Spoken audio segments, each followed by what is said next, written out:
Imagine you're 4 miles above the earth. The air is minus 40 degrees. You're unconscious, and you have no parachute.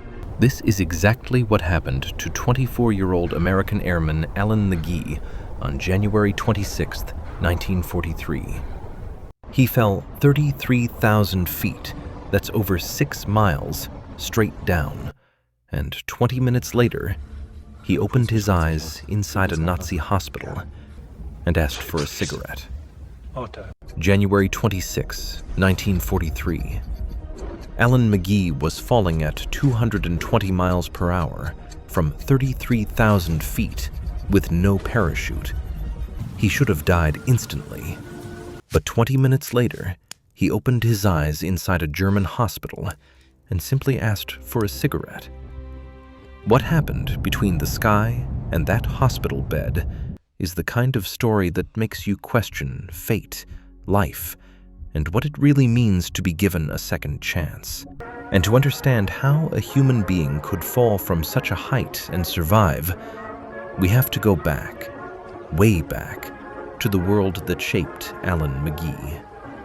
Alan wasn't born a warrior or a legend. He was just a 19-year-old boy from New Jersey, a kid with simple dreams who joined the Air Force because he wanted something bigger than himself, something that would take him beyond the limits of the small town he grew up in. Back then, the world was burning, nations were collapsing, and young men like Alan were sent skyward in flying fortresses, believing they could help end the darkness. The B-17 he flew in had a name many people don't know today: Snap, Crackle, Pop. And that day, it lived up to the name. January 26, 1943, a bombing run over Saint-Nazaire, France. Nothing unusual, nothing unexpected. At least that's what they thought. Alan's position was the ball turret gunner. Imagine curling your entire body inside a tiny glass sphere beneath the plane, where the world outside feels inches away. The cold, the wind, the shaking metal. Every vibration feels like it's inside your bones. As the aircraft approached its target, anti-aircraft flak began exploding around them, black clouds tearing the sky open. Inside the turret, Alan could barely hear anything except the echo of gunfire, the engines straining, and the muffled voices of his crew, trying to stay calm, trying to stay alive. Then, everything changed in a single second. A burst of enemy fire ripped through the plane. Metal screamed. Engine 3 burst into flames, the cabin filled with smoke. Alan tried to rotate the turret and climb back inside the fuselage, but the mechanisms had been damaged. Every second counted. Breathing was becoming impossible as smoke choked the air. Then he saw it. His parachute, shredded by a piece of shrapnel, hanging uselessly at his side. No parachute, no backup, no hope. He forced himself out of the turret, crawling through a plane that was rapidly breaking apart. Crew members were shouting, trying to escape. The sky outside looked cold, merciless, and the earth below looked impossibly far away. Alan reached the open hatch. He held on to the last piece of metal he would ever touch on that aircraft. He looked down, and for a brief second, he whispered something only he heard. Then he fell. The moment he left the plane, the wind struck him with brutal force. His body spun out of control. The world became a blur of blue, white, and gray. He lost consciousness within seconds, his mind shutting down to protect him from the terror his body couldn't escape. 220 miles per hour, a speed no human body was meant to fall through the sky. Below him, people on the ground saw a small silhouette hurtling downward. Some thought it was debris. Others thought it was a dead soldier. No one imagined that life still flickered inside that falling shape. Then came the moment that should have ended everything. Alan didn't hit the ground. He crashed through the glass roof of the Saint-Nazaire train station. The glass shattered beneath him, absorbing part of the impact.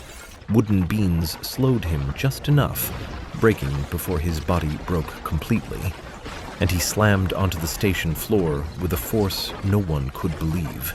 He lay there, unconscious, bleeding, bones fractured, chest barely rising, and yet there was life. German medics were stunned.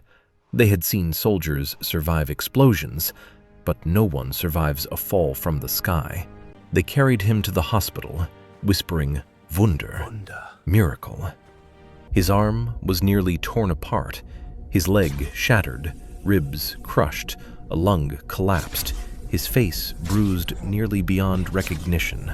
And at 45 seconds of that unbelievable story, Alan Magee opened his eyes, looked at the doctors around him, and with a voice strained by pain, quietly asked, "Do you have a cigarette?"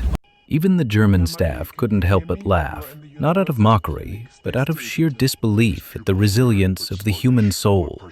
For the next 18 months, Alan lived as a prisoner of war. But this wasn't the cruel imprisonment many imagine. The Germans who treated him had watched a miracle fall from the sky. Some guards checked on him daily, simply to convince themselves he was still alive.